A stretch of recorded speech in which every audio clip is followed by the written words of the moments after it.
Are there cracks appearing in the City of London, the very heart of our financial services industry?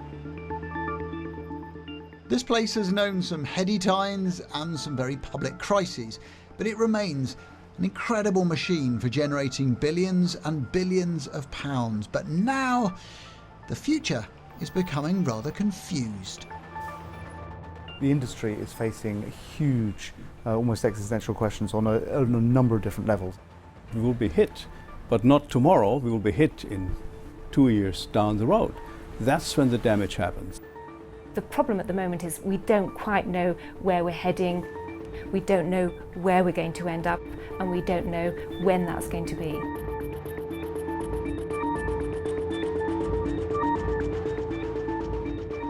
So why all those nervous looks and furrowed brows? Well, it's because of passporting. And what's that?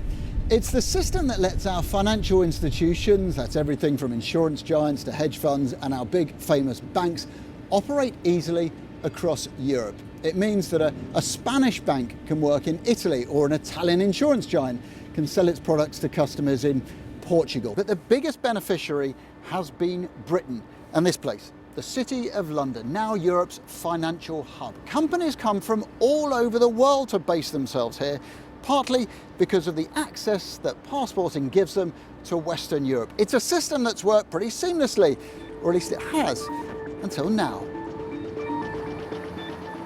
Pull out of the EU and you pull out of passporting with no certainty about what will follow. Well, if you walk the halls of offices in the city or in Canary Wharf right now, of course, there's a lot of nervousness about this, just as there is across the economy and society in general, because we just don't know what Brexit means. Is it a soft Brexit, a hard Brexit? What are the implications of that?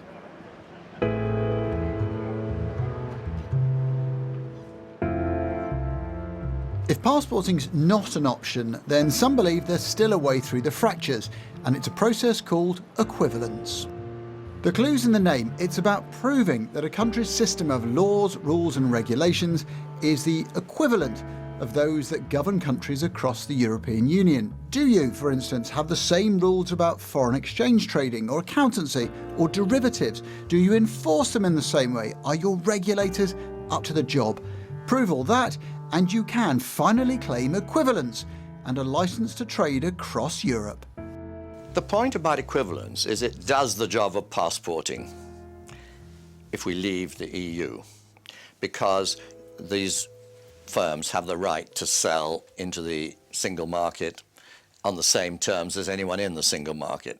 The problem is that it's relatively untested, untried and untested, and the rules essentially, once we leave the EU, will be made by other EU countries.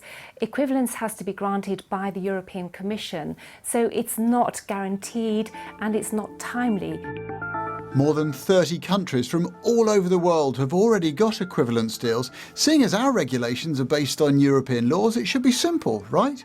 It looks easy, but when Switzerland tried to do it, they didn't. We shouldn't kid ourselves that it's going to be that easy for the UK. Of course, I hope that it will be that easy, but I just sense that the Germans and the French are particularly keen. They've been making all sorts of statements about how big financial institutions will be terribly welcome in Frankfurt and Paris.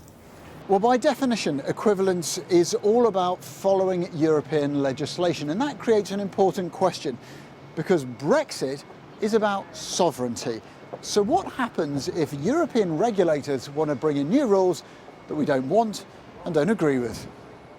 If we end up signing up to all the same things that we had before, all those people who said that they wanted to leave to try and get around things like the bankers' bonuses provision that was imposed upon us by Europe may find that we're still going to have to comply with that in order to get access to the European market. So would equivalence bind our hands? One of the leading academics behind the Brexit campaign insists it's about choice, that we should embrace equivalence, but also be prepared to walk away if the rules change. The EU has not a very good track record in the way it treats the financial sector. We've had proposal for the financial transactions tax, we've had things like a bonus cap, all of which are hostile really to what they regard as Anglo-Saxon finance. The basic point is, actually, from the point of view of the city and the national interest, we don't care. He thinks the city will prosper regardless, but with no equivalence deal in place, plenty of financiers I've spoken to are now making their own plans. They are making sure that whatever happens in the negotiations that go forwards, and we don't know how they'll play out, that they can continue to serve their customers. And so all the banks, international banks and indeed UK banks, are making contingency plans to make sure that they can carry on serving their customers across Europe in terms of looking at what operations they might have to move to other European jurisdictions. The UK relies on its financial services more than any other major nation. Trade with European companies and governments has been a mainstay of that, and that's why negotiations will be tough. The moving parts here are absolutely staggering, and I think it's going to take time, and I think it's going to take goodwill on both sides to make this work.